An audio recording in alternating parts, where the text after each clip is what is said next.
ভারত আমার ভারতবর্ষ, স্বদেশ আমার স্বপ্ন গো।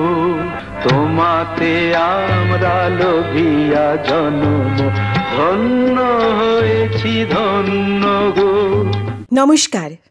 ভারত আমার ভারতবর্ষ, ভারত আমার ভারতবর্ষ এই অনুষ্ঠান স্বাধীনতা সংগ্রামের উপর ভিত্তি করে আমাদের দেশের দেশপ্রেমীদের চেনার ও জানার অনুষ্ঠান। সমস্ত বিশ্বকে আমাদের জানার প্রয়োজন আছে।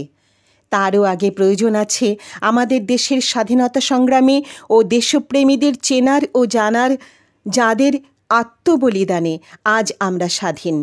ভারত আমার ভারতবর্ষ অনুষ্ঠানটি স্বাধীনতা সংগ্রামীদের স্মরণ ও বরণ করার অনুষ্ঠান। প্রতি রবিবার YouTube touch audio and video production চ্যানেলে এই অনুষ্ঠান আপনারা দেখতে পাবেন।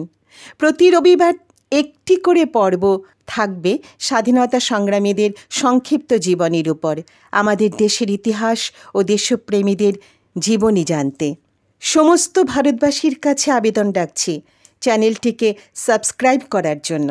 আমাদের দেশের স্বাধীনতা সংগ্রামে অংশগ্রহণকারী বীর বিপ্লবী দেশপ্রেমী, যাদের সংগ্রামে, যাদের আত্মবলিদানে আমরা স্বাধীন, তাদের সবাইকে আমরা চিনি না, জানি না।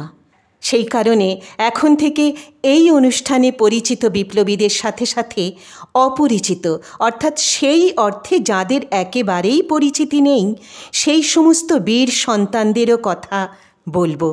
তাদের সংক্ষিপ্ত জীবনীও তুলে ধরব আপনাদের সামনে। শহীদ মনোরঞ্জন ভট্টাচার্য জন্ম হয়েছিল 1909-এর 21শে জুলাই, মৃত্যু হয়েছিল 1932-এর 22শে আগস্ট। রাজনৈতিক আন্দোলনে সামিল হন সাইমন কমিশন বিরোধী আন্দোলনে নেতৃত্ব দিয়ে। নিজের গ্রামের এই আন্দোলনের সফল নেতৃত্ব দেন তিনি। 1929 সালে মাদারীপুর শহরে বিপ্লবী পূর্ণচন্দ্র দাসের সংস্পর্শে এসে বিপ্লবের মন্ত্রে দীক্ষিত হন। এর জন্য চাকুরি ছেড়ে দিলেন তিনি।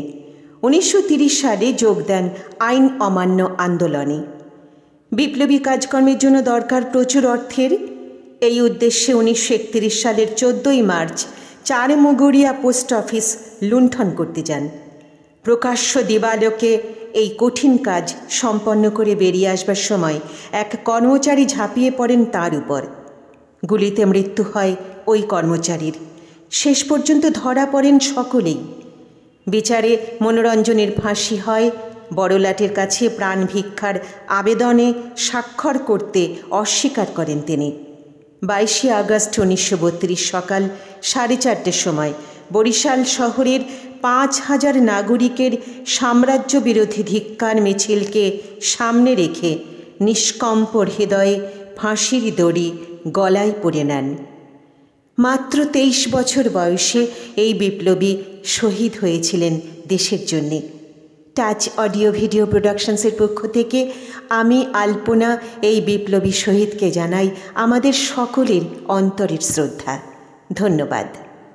ভারত আমার ভারতবর্ষ অনুষ্ঠানের পরবর্তী পর্ব আবার আপনাদের সামনে নিয়ে আসব আগামী রবিবার। চ্যানেলটিকে সাবস্ক্রাইব করার জন্য অনুরোধ জানিয়ে অনুষ্ঠান এখানেই শেষ করছি।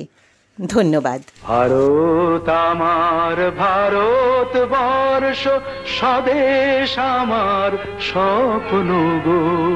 তোমাতে আমরা লোভিয়া জন্ম, ধন্য হয়েছি ধন্য গো।